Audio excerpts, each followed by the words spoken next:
Hello friends, Sindhu Bhairavi என்ற எபிசோடில் என்ன நடக்கலாம் அப்படிங்கிறத பற்றி பார்க்கலாம். இன்றைக்கான எபிசோட் அதிரடியான எமோஷனல் எபிசோட் அப்படின்னே சொல்லலாம். சிவா கிட்ட சினேகா ரொம்ப மிரட்டுற மாதிரியும் ரொம்ப எமோஷனலாகவும் இப்படியெல்லாம் பேசி நான் உங்க கூட சேர்ந்து வாழணும், கோர்ட்டில் கேட்கும்போது சிந்து கூட சேர்ந்து வாழ்கிறதுக்கு எனக்கு முடியாது அப்படிங்கிற மாதிரி நீ சொல்லணும் அப்படிங்கிற மாதிரி ரொம்பவுமே எமோஷனலாக பேசிக்கிட்டு இருக்காங்க. இப்போ அவங்க அப்பாவும் வந்து உனக்கு எவ்வளோ பணம் வேணும், என்ன வேணுமோ எல்லாமே நான் கொடுக்குறேன், நான் சொல்கிறத கேளு அப்படிங்கிற மாதிரி அவரும் பேசுகிறாரு.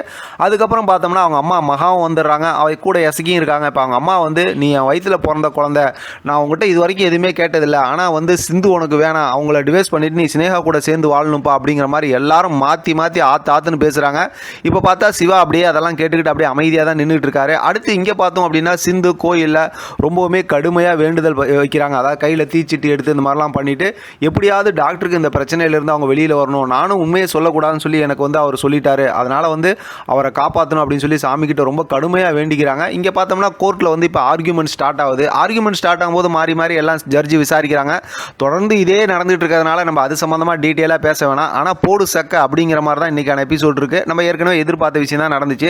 சரி, இப்போ கதைக்கு வருவோம். இப்போ மாறி மாறி கேட்டதுக்கப்புறம் ஜட்ஜுக்கிட்ட பார்த்தோம் அப்படின்னா சிவா ரொம்ப தெளிவாக சொல்லிடுறாரு, யார் எவ்வளோ கேட்டாலும் என்ன சொன்னாலும் நான் தெளிவான மைண்டில் தான் இருக்கேன், என்னால் சினேகா கூட சேர்ந்து வாழ முடியாது அப்படிங்கிற மாதிரி சொல்லிடுறாங்க. இதை கேட்டதுமே சினேகா அந்த பக்கத்து அதிர்ச்சி ஆகிடுறாங்க.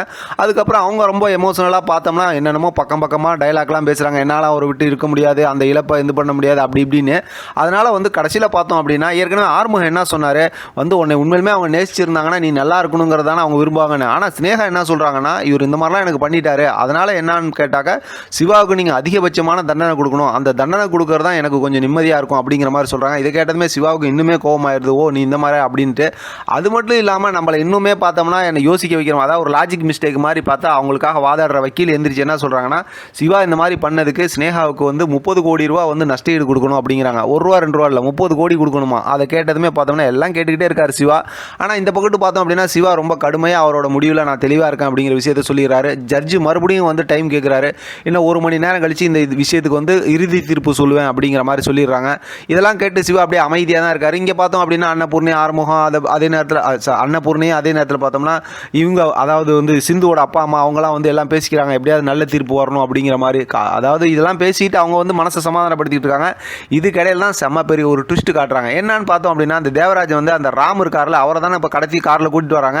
ஏன்னா அடிச்சு சாம தான் ஏற்கனவே கூட்டு போய் குடோனில் போட்டாங்களே, அதனால் வந்து அவர் கூட்டு போகும்போது என்ன எதுன்னு விசாரிக்கும் போது, ஏய் ஸ்னேகா தானேப்பா சாம காதலிச்சாங்க, ஏலங்கிறனால தானேப்பா வேணான்னு சொன்னீங்க, இப்போ ஏன்ப்பா இப்படிலாம் பண்ணுறீங்க அப்படிங்கும்போது, இல்லை நீ ஒழுங்கா இல்லைனா உன்னையும் காலி பண்ணிடுவோன்னு சொல்லிட்டு அந்த ரவுடிங்கெல்லாம் பேசிகிட்டு இருக்காங்க. அதாவது ஸ்னேகாவோட அப்பா தேவராஜன் ஏற்பாடு பண்ண அந்த ரவுடிங்கெல்லாம் இப்போ காரில் போய்கிட்டு இருக்காங்க. இங்கே சிந்து பார்த்தோம்னா கோயிலில் அவங்களோட வேண்டுதல்லாம் நல்லபடியாக முடிச்சிடுறாங்க, உன்னுடைய வேண்டுதல் நிறைவேறும் அப்படிங்கிற மாதிரிலாம் சொல்லிடுறாங்க.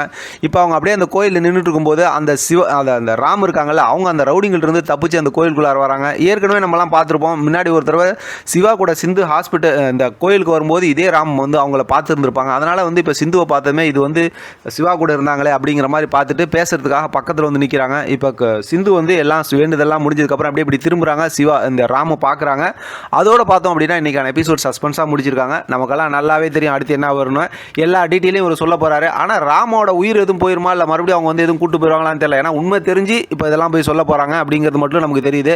ராம காலி பண்ணாமல் இருந்தாங்கன்னா இன்னும் ஸ்டோரி சூப்பராக தான் இருக்கும். அடுத்த கோர்ட்டில் என்ன நடக்குங்கிறது நமக்கு தெரிஞ்சது தான். இது சம்மந்தமாக சூப்பராக இன்றைக்கி ஒரு ப்ரொமோ வரும்னு சொல்லியிருக்காங்க, பார்க்கலாம் ப்ரொமோ வருதான்னு. இதை பற்றின உங்களோட கருத்து கமெண்ட் பாக்ஸில் தெரியப்படுத்துங்க, தொடர்ந்து ஆதரவு கொடுங்க. தேங்க்யூ ஃப்ரெண்ட், தேங்க்ஸ் ஃபார் வாட்சிங்.